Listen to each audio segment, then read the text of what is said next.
Bonjour à tous, nous nous retrouvons aujourd'hui encore une fois dans le livre de Jonas, avec pour titre pour ce livre « Moi, Dieu et les autres ». Et nous nous arrêtons sur ce titre « Moi, Dieu et les autres » parce que Jonas, on lui demande de penser aux autres. Dieu lui demande d'écouter sa parole, mais il pense d'abord à lui. Lui qui ne veut pas aller à Ninive. Lui qui n'a pas envie d'avoir peut-être des problèmes parce qu'ils sont méchants là-bas. Lui d'abord. Et c'est le problème de l'homme. C'est l'égoïsme de l'homme qui fait qu'il cause des soucis dans la vie des autres, ce qu'on appelle le péché. Lorsque vous péchez, vous commettez un acte qui est un acte qui va amener du tort dans la vie de l'autre. Pour le cas de Jonas, son péché qui est de fuir la face de l'Éternel va l'emmener à embarquer les gens du bateau sur lequel il monte pour aller à Tarsis, c'est-à-dire à l'opposé, eh bien dans une situation qui est de vivre la tempête, le désastre, eh bien d'une vie qui renonce à écouter Dieu. Et donc tous ceux qui sont sur son bateau sont en train de vivre sa situation, une situation qui met du trouble, qui ramène eh bien, de la peur, même pour le capitaine du bateau. Et Jonas qui dort, qui ne s'intéresse pas du tout à la situation, jusqu'à ce qu'on le réveille. Jonas, réveille-toi, réveille-toi, on va périr, c'est ce que dit le pilote. Et au début, il ne s'intéresse pas, mais il voit quand même que c'est la panique. Alors il finit à la fin par céder et expliquer que c'est sa faute, qu'il fuit l'Éternel, qu'il sert le Dieu eh bien, qui a fait la mer et la terre. Donc son Dieu lui demande de servir à tout prix, mais lui s'enfuit. Et ils demanderont à Jonas, mais pourquoi tu fais ça? Pourquoi tu nous causes ce malheur? Pourquoi sommes-nous une cause de malheur? Jonas était un prophète. Un prophète était là pour annoncer la parole de Dieu. Mais vous savez, quand Dieu s'adresse aux hommes, c'est qu'il veut se faire connaître aux hommes. Il veut faire du bien aux hommes. Et si nous nous trouvons dans des situations qui sont des situations parfois catastrophiques, c'est pour nous rappeler que quoi qu'il se passe sur cette terre, quel que soit l'événement, il y a une chose qui est importante, c'est craindre l'Éternel. Et c'était la conclusion aussi de ceux qui étaient sur ce bateau. Lorsqu'ils ont compris que Jonas servait l'Éternel, lorsqu'ils ont compris que Jonas était la cause et que Jonas leur a demandé « jetez-moi à la mer ». Jonas il a fini par reconnaître en tant que prophète « bon, mais la seule solution, c'est que je ne sois plus de votre bateau. La solution, c'est que je meure. Parce que le péché, la seule solution de le résoudre, c'est la mort. » Eh bien, il a dit « jetez-moi par-dessus bord ». Mais les autres disent « non, il doit y avoir une autre solution. Si on rame, si on fait l'effort, on va tous être sauvés, on va pouvoir aller à terre. » Mais non, il n'y a qu'une solution que l'homme peut fournir pour le péché. Le salaire du péché, c'est la mort. Mais quand on meurt, il n'y a plus rien derrière. Quand on meurt, il n'y a plus de justice pour nous, il n'y a plus de possibilité de plaire à Dieu, on est mort. Et pourtant, cette mort que Jonas accepte va être aussi le début d'une vie qui est selon Dieu. Il va accepter une chose, c'est ma faute.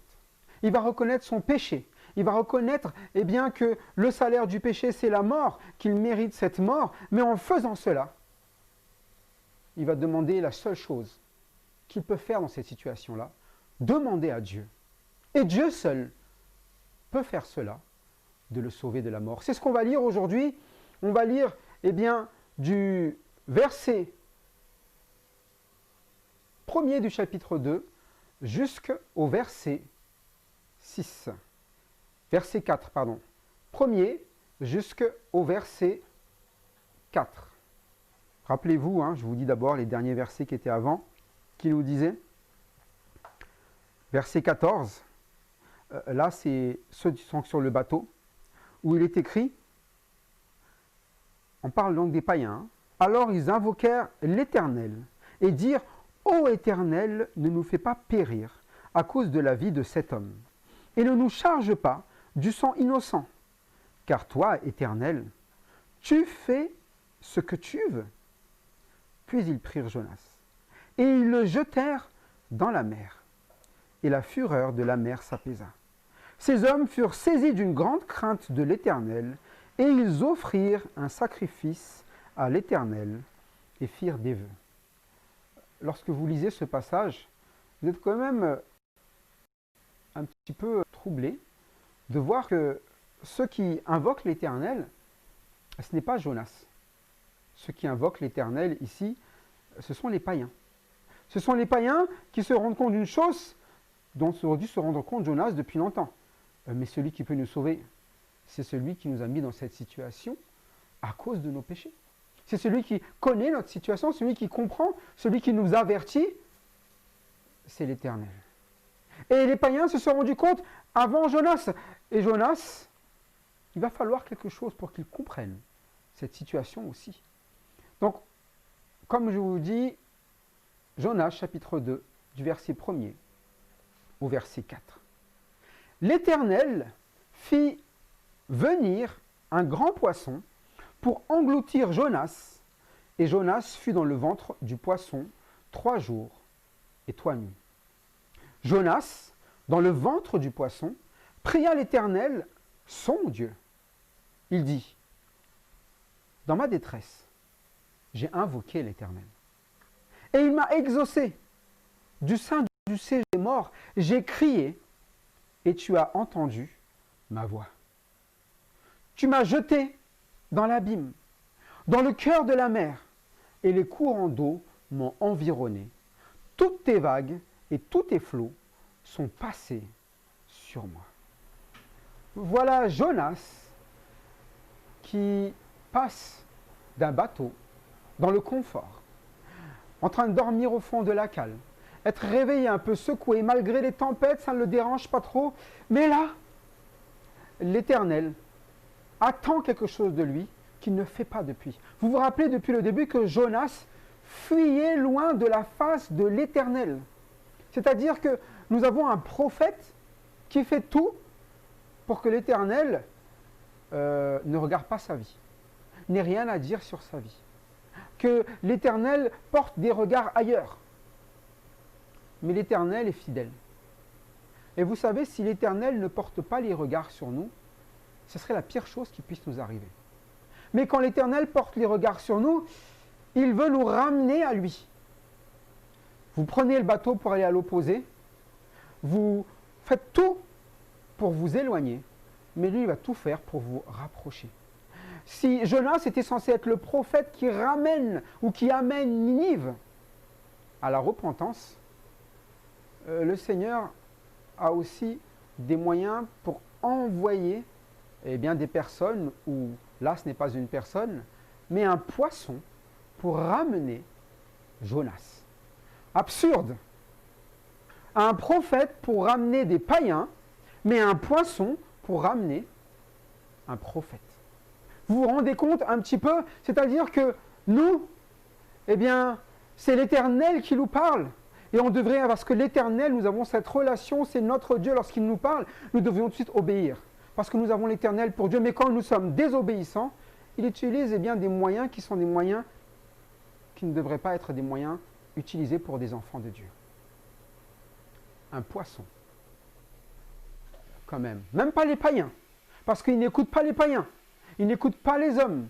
Mais il va ramener par un poisson. Et le poisson, il va faire une chose, la seule chose qui était utile, il a englouti Jonas. Et ici, on parle d'un poisson, mais c'est aussi le cas dans la plupart de la vie qui est la nôtre lorsque nous sommes chrétiens.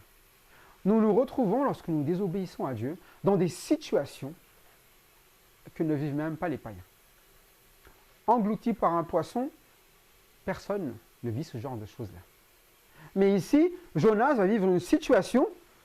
Et comment tu fais pour retrouver dans une situation aussi terrible, englouti par un poisson? Un poisson, c'est pas une cabane. Hein. C'est pas canapé, c'est pas tout est tranquille. Imaginez-vous, vous êtes dans les entrailles d'une bête, un poisson, et vous êtes dans l'eau. Et ça veut dire qu'il n'y a pas de lumière, il n'y a pas de lieu chaud, c'est humide, c'est aussi selon ce qu'il a avalé, des choses qui sont horribles. Vous êtes là, Ça doit être terrible. Terrible la situation qu'il vit. Sur le bateau, c'était terrible déjà pour les gens qui sont dans le monde, mais pour lui, vous préférez être quoi? Sur le bateau ou dans le ventre d'un poisson? Dans le ventre de poisson, moi je dis c'est fini. Hein. Sur le bateau, j'ai encore espoir, peut-être que si je m'accroche sur une branche, si on rame, comme on fait les païens, mais là, vous êtes dans le ventre d'un poisson, c'est une situation où vous dites quoi? C'est fini. Pourtant, vous êtes des enfants de Dieu. Et ici, pour Jonas, c'est un prophète, c'est-à-dire que c'est quelqu'un qui, normalement, connaît Dieu, vit la relation avec Dieu, et toujours avec Dieu, selon ce que veut Dieu. Mais quand il désobéit à Dieu, puisqu'il n'écoute pas la parole de Dieu, quelle autre solution va-t-il y avoir pour un Jonas? Eh bien, il y a un châtiment terrible pour qu'il se réveille. Il est englouti par un grand poisson. Et Jonas fut dans le ventre du poisson 3 jours et 3 nuits. C'est une précision que nous savons déjà par rapport à la mort du Seigneur Jésus-Christ. Mais c'est quand même important de le comprendre que ce n'est pas un calvaire de 2 secondes. 3 jours, 3 nuits, à réfléchir sur la situation. Pas juste 3 heures, pas 3 minutes, 3 jours, 3 nuits. Et parfois, nous allons nous retrouver dans des situations où ça a l'air interminable. 3 jours, 3 nuits, vous en ventre d'un poisson, déjà 1 heure, 2 heures, 3 heures. Il n'y a pas de petit déjeuner dedans, il n'y a pas de dîner, il n'y a pas d'eau là-dedans. Il est sur la mer. Il n'y a pas à boire là-dedans. Il ne peut pas se nourrir des entrailles du poisson non plus. Il est en train de vivre une souffrance, une soif. Il est en train de vivre ce que vous vivez quand vous êtes dans les ténèbres, quand vous n'avez plus rien pour vous nourrir, plus rien pour manger. Vous vivez, c'est comme un enfer. C'est ce que vit Jonas là. Et Dieu lui fait goûter quoi? Le fruit de tout ce qui arrive à ceux qui s'éloignent de la face de l'Éternel. Ceux qui sont loin de l'Éternel vont vivre quoi? Une vie qui sera totalement dans l'angoisse, dans la détresse. Aussi bien moralement, spirituellement, puisqu'ils sont éloignés de Dieu, mais aussi physiquement. C'est-à-dire que là, il ne peut même pas manger ni boire. Vous savez qu'un homme a besoin de boire. Et c'est dans la mer. C'est-à-dire qu'il est dans un lieu salé. Vous avez ce petit goût là, vous savez, à la bouche qui vous donne envie de boire. Il n'a pas de gourde avec lui. Il est dans le ventre d'un poisson. Parfois, on oublie cette situation. Ce n'est pas Pinocchio. Hein. Ce n'est pas ici avec Gepetto, ce n'est pas avec une table. Et puis, ce n'est pas du tout la situation. Ça, c'est quand vous regardez des films, vous avez l'impression que ça se passe comme dans les films. Mais ici, ce n'est pas ce qui est décrit. Il est dans le ventre d'un poisson. Ouvrez un poisson, avant de le manger, regardez dedans. C'est un grand poisson, ça reste un poisson. Il n'y a pas grand place. Il n'y a pas grand place. Et Jonas souffre. Souffre de l'éloignement avec Dieu. Souffre des ténèbres. C'est ce que le chrétien souffre lorsqu'il s'éloigne de Dieu. C'est ce que le monde souffre parce qu'il vit dans les ténèbres. Un petit peu ici. Mais dans l'éternité, sans Dieu, ça sera dans un ventre de poisson éternellement. Et notre Seigneur Jésus-Christ, il a vécu cela. Il a vécu quoi? L'abandon du Père pour nous. Il a vécu la souffrance morale. Il a vécu la souffrance physique. Il est mort. Il est mort et quand il est mort, il a vécu la souffrance qu'on a quand on est mort. À cause de nous. Pour notre salut. Ce n'est pas Jésus, Dieu et après les autres. Il a pensé à nous d'abord. En faisant la volonté de Dieu. Et il n'a pas regardé à sa personne. Mais Jonas, c'est à cause de son propre péché. C'est à cause de son éloignement avec Dieu. C'est pour ça que Dieu veut le ramener. C'est un avertissement. Dans le ventre du poisson, c'est ça que vivent ceux qui sont loin de ma face. C'est pour ça que quand vous vous retrouvez dans une situation terrible, vous avez 3 jours pour réfléchir, 3 nuits. C'est déjà énorme. Pour vous rendre compte de ce que c'est. Ce que vous vous préparez, eh bien à faire. S'éloigner de la face de l'Éternel. Pour que vous fassiez quoi? Eh bien ce que Jonas aurait dû faire depuis le début. ce que les païens même ont fait voyant la situation dans laquelle ils étaient. Jonas, dans le ventre du poisson, et il le précise bien, pria l'Éternel, son Dieu. Pas le Dieu des païens, pas le Dieu des autres, c'était son Dieu. C'est ce qu'il leur a dit. C'est mon Dieu. Je crains l'Éternel. Je suis hébreu. Et vous, votre Dieu, est-ce que vous le priez? Parfois, vous avez des païens, quand ils sont dans une situation, ils sont en train de prier, même s'ils n'ont pas cette foi en Jésus-Christ, parce qu'ils disent qu'ils aimeraient bien que Dieu leur sorte de là, mais ils sont toujours déçus parce qu'ils ne comprennent pas le message de Dieu. Mais vous, vous connaissez le message de Dieu. Vous êtes même censé l'annoncer au milieu des païens. Mais peut-être qu'il vous manque quelque chose qui est primordial et qui manquait à Jonas. Jonas pria. La relation avec Dieu. Vous savez, c'est toujours étonnant de voir des chrétiens ne pas vouloir prier, ou avoir peur de prier, ou renoncer de prier devant les autres. Là, vous avez des païens, ils prient tous ensemble, d'un seul coup. Mais souvent, les plus réfractaires, c'est les chrétiens même. Parce qu'ils ont un problème relationnel avec leur propre père. Ils sont en train de s'éloigner. Quand vous êtes proche de quelqu'un, vous n'avez pas du mal à lui parler. Quand vous vous éloignez de quelqu'un, ça devient dur de lui parler. Et il faut se retrouver parfois dans des situations terribles pour renouer contact avec certaines personnes de nos familles qui étaient proches.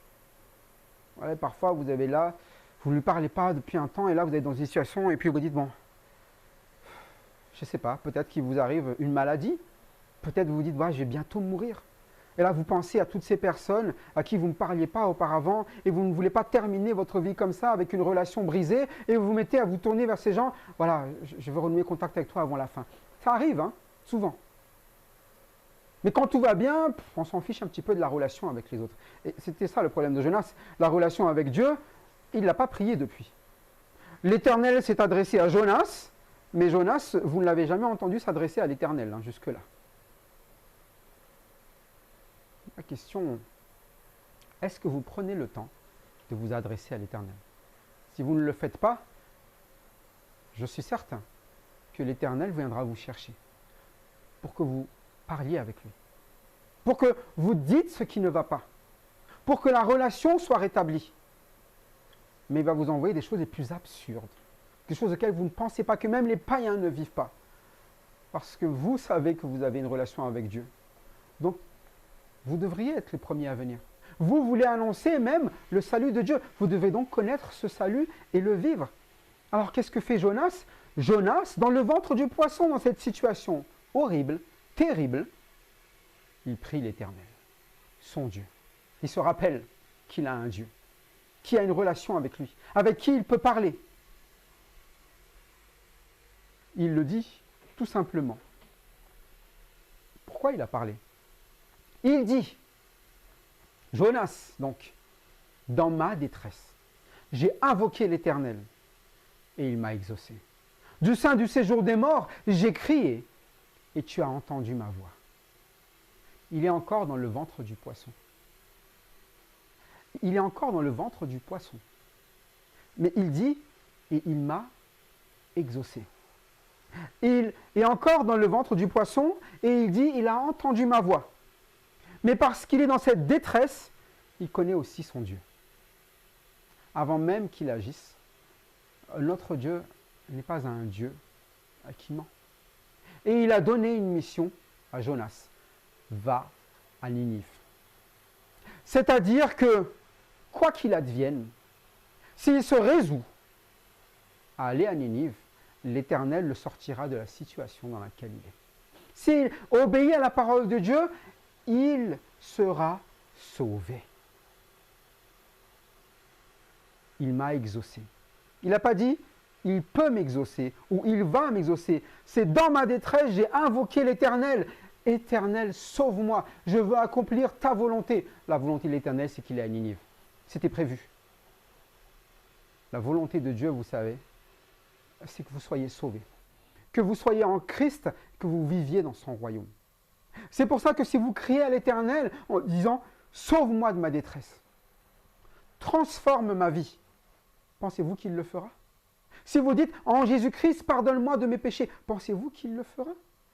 Il vous exauce. Quand il vous dit qu'il vous donne la vie éternelle, si vous la demandez, pensez-vous que vous l'avez? Vous l'avez. Même si vous la vivrez que dans le ciel, éternellement. C'est ça avec Dieu, c'est la promesse. Et Jonas sait que son Dieu est un Dieu qui accomplit ses promesses. Comment voyez-vous votre Dieu? Est-ce que vous le priez pour lui rappeler ses promesses? Il a invoqué l'Éternel dans sa détresse. La détresse est une situation qui est vraie pour tout homme. Nous vivons tous des détresses, mais encore plus particulièrement lorsque nous refusons la parole de Dieu. Et la problématique de Jonas, c'est que s'il n'invoquait pas l'Éternel, il resterait éternellement dans la détresse, éternellement dans cette angoisse. Mais la promesse de Dieu, c'est que oui, le salaire du péché, c'est la mort, mais le don gratuit de Dieu, c'est la vie éternelle en Jésus-Christ. Si vous croyez en cette vie éternelle, vivez-la alors. Aujourd'hui, c'est déjà exaucé en Jésus-Christ. C'est ça l'évangile. C'est ça la bonne nouvelle de Dieu pour les hommes. D'abord pour Jonas. Jonas, aime ma parole et tu sortiras de cette détresse. Aime mes promesses, vis ma volonté et tu seras délivré. Il commence à se rendre compte pour lui-même. Pour lui-même d'abord. Avant de parler, d'aller annoncer aux autres. Il faut le vivre. Si vous voulez commencer par vous, c'est d'abord vous recevoir la parole. Mais en vous recevant la parole, vous comprendrez que la volonté de Dieu, c'est que vous viviez pour lui. Et si vous vivez pour lui, vous verrez que vous pourrez partager l'amour de Dieu aux autres. C'est pour ça que c'est Dieu en premier. Parle. Je t'invoque. Dis-moi ce que je dois faire. Fais dans ma vie ce que tu veux faire. C'est ce que disaient les païens. Ce Dieu-là, il fait ce qu'il veut. Fais ce que tu veux en moi. Qu'est-ce que Dieu veut pour vous? Il veut que vous soyez sauvés. Est-ce que c'est une mauvaise chose? Est-ce que ici, ce poisson qui vient chercher, c'est une mauvaise nouvelle? D'apparence, oui. Mais si vous croyez dans les promesses de Dieu, non. Et c'est ce qu'a compris Jonas. Dieu ne veut pas me lâcher. Cette détresse, elle est là pour que je prie mon Dieu. Et du sein du séjour des morts. C'est ce qu'il dit. Voilà comment il appelle le ventre du poisson. Le séjour des morts. Vous voyez, c'est lui-même qui qualifie cet endroit du séjour des morts. Du lieu où c'est la fin. Il dit quoi? J'ai crié et tu as entendu ma voix. Vous pouvez vous dire dans la détresse, dans des situations terribles comme dans le ventre des poissons, il n'y a plus de solution. C'est vrai. Humainement, il n'y a plus de solution. Mais il y a quelqu'un qui entendra votre voix. Quelqu'un qui ne vous boude pas. Quelqu'un qui ne vous tourne pas le dos. Même si vous lui avez tourné le dos. C'est ce que Jonas a fait, il a tourné le dos à l'Éternel. Mais il y a quelqu'un qui tend toujours l'oreille. Qui attend qu'une seule chose. Invoque-moi. C'est ce que l'Éternel nous dit. C'est aujourd'hui le jour du salut. Si vous l'invoquez, il vous répondra. Si vous lui demandez ce salut de délivrer de la mort pour une vie éternelle, il répondra. Il a donné son Fils unique, Jésus-Christ, pour cela. Il a promis Christ et il l'a fait. Et il a promis que Christ reviendra et il reviendra vous chercher. La mort, mes amis, c'est juste pour ceux qui s'éloignent de la face de l'Éternel. Ceux qui ne veulent pas se repentir, faire demi-tour et aller vers Dieu. Jonas est en train de faire demi-tour, déjà dans son cœur. Il ne s'éloigne plus de la face de l'Éternel, il prie l'Éternel. Il fait entendre sa voix. Et il observe ce que l'Éternel a fait dans sa vie. Tu m'as jeté dans l'abîme. Il ne dit pas, ah les gens là ils m'ont fait du mal, t'as vu, ils m'ont jeté dans l'abîme, ils m'ont abandonné. Non, il dit, tu m'as jeté dans l'abîme. C'était ta volonté, je l'ai compris maintenant. Dans le cœur de la mer. C'est là que tu as voulu mettre. Et les courants d'eau m'ont environné. Toutes tes vagues et tous tes flots ont passé sur moi. voilà Jonas qui commence à comprendre ce qui se passe réellement.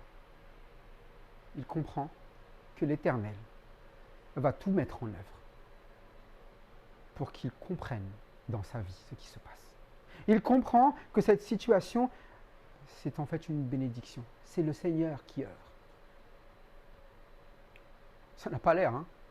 Vous vous dites, quand vous êtes dans une situation, quand vous avez un malheur, quand vous avez plus de sous dans les poches, quand vous avez l'huissier qui débarque dans votre maison, quand vous avez un accident, quand vous avez toutes ces choses-là, votre maison qui est détruite, quand vous perdez quelqu'un, vous vous dites toujours, mais Dieu, qu'est-ce que j'ai fait pour mériter cela? C'est notre question. Mais il n'y a pas de mérite. C'est plutôt Dieu veut que vous veniez à lui. Dieu veut que vous donniez ce qui vous reste, c'est-à-dire votre vie, à lui. Dieu veut votre vie pour pouvoir en prendre soin. Ne voyez pas cela comme un malheur. Voyez cela comme l'avertissement pour se tourner vers le bonheur éternel. Alors oui, mes amis, Jonas est têtu. Jonas met du temps à comprendre. Mais Jonas, c'est vous et moi. Jonas, c'est un homme comme les autres. Et Dieu ne se débarrasse pas de Jonas. Dieu n'a pas abandonné Jonas comme étant un prophète délaissé. Il a dit, c'est mon prophète. Je veux que Jonas vive le salut pour pouvoir l'annoncer à Ninive. Puisqu'il ne l'a pas compris, il va le vivre. Dans votre vie, lorsque Dieu vous met une situation difficile, c'est pour que vous appreniez à vivre son salut, à l'invoquer. Dans le ventre du poisson, qu'est-ce que l'on fait toujours? On prie notre Dieu. Est-ce que vous êtes dans le ventre du poisson actuellement? Priez. Priez l'Éternel, rétablissez la relation. Est-ce que tout va bien? Attention. Veillez à ce que la parole de Dieu soit donc appliquée. Ne vous reposez pas au fond de la cale en vous disant « je suis tranquille, peu importe, même si ce n'est pas ce que Dieu veut, ce que je fais ». Quoi que vous fassiez, faites tout pour le Seigneur. Faites tout par le nom de Christ. Faites les choses telles que Dieu le veut. Voilà comment Dieu veut que nous œuvrions. Aujourd'hui, nous nous arrêterons sur ce verset 4 et nous continuerons le reste. Cette prière n'est pas finie. Mais je voulais mettre l'accent aujourd'hui vraiment sur rétablir la relation avec Dieu. Le titre du message, c'est « Rapprocher de la face de l'Éternel ». Nous nous éloignons, mais lui nous rapproche à lui. Il nous réconcilie à lui. Est-ce que vous avez cette réconciliation? Et si vous l'avez, est-ce que vous en êtes ambassadeur? C'est ce que devait faire Jonas. Que notre vie soit une vie de témoin, vivant simplement ce que Dieu a fait dans notre vie. Il nous a sauvés. Vivons donc ce salut et amenons-le auprès des autres, tel que nous l'avons vécu. Que toute la gloire soit pour le Père qui nous a délivrés des ténèbres pour nous amener à son admirable lumière. Amen.